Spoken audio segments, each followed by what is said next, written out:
shows, through all of his research, is that cavities are not caused by a fluoride deficiency, rather, they are caused by malnutrition.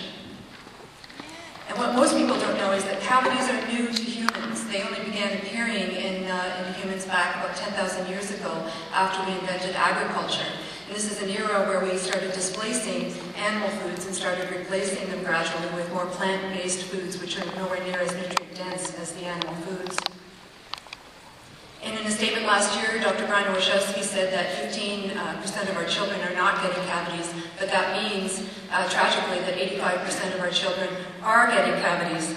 And considering the fact that cavities are new to humans, we shouldn't be experiencing tooth decay at all.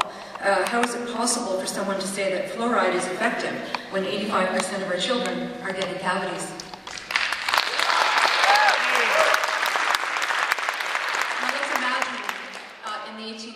The general store didn't have much for food whatsoever. It was an era when many of us still lived on farms, or we had access to farm fresh foods. So the bulk of our calories would have been coming from pastured chicken, pastured eggs, pastured pork, pastured beef, pastured dairy products.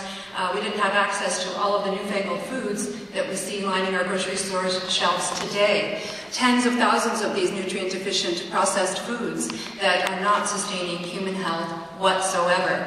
And I'm not the only one who says this. The World Health Organization in 2003 wrote this report, this seminal report saying that processed foods are causing cancer, heart disease, diabetes, and obesity, which is costing our healthcare system billions of dollars every single year. Yet public health hasn't put warning labels on these foods, and they deserve warning labels. And here we see the increase in sugar consumption, another newfangled food in our food supply. In the 1700s, we only eat about 4 pounds of sugar per year. Today, we eat about 150 pounds of sugar per year, and we know that sugar causes tooth decay. And here is the Journal of Dental Research saying that children with the best dietary practices were 44% less likely to exhibit severe early childhood caries compared with children with the worst dietary practices. And it was because of the children that Dr. Weston A. Price set out to do his research back in the 1920s and 30s. What he noticed was, in his child patients, is he started to see several cavities in his children for the first time. Now, he was treating the parents of these children, and the parents, it was rare to see any cavities in the parents whatsoever. So he was very curious as to why suddenly, in one generation, he started to see outbreaks of dental caries. So what he did was he traveled around the world visiting several countries, and he examined the diets of many different cultures, and he compared their diets with their overall health and their dental health as well.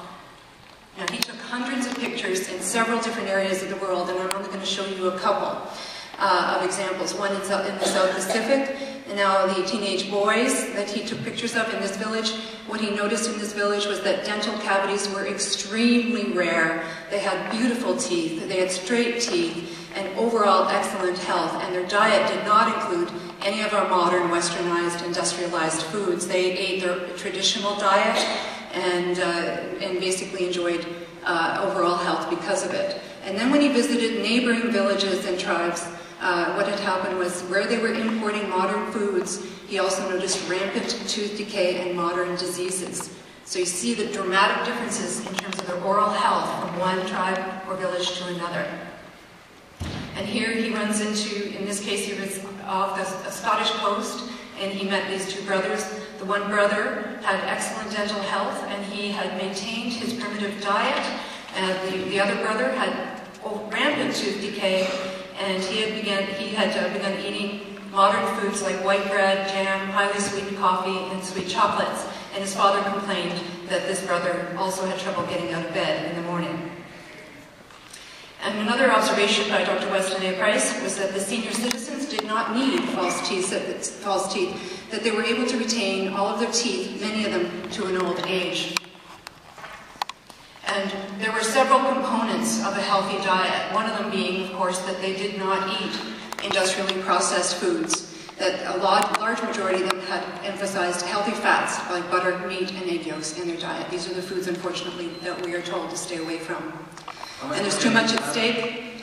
I'm just going to finish up by saying, considering how sick our children are today, and the fact that an astounding 85% of them have cavities rather than adding a chemical to our water supply, it's clear that our time and money would be better spent protecting them from industrially processed foods. Thank you so much.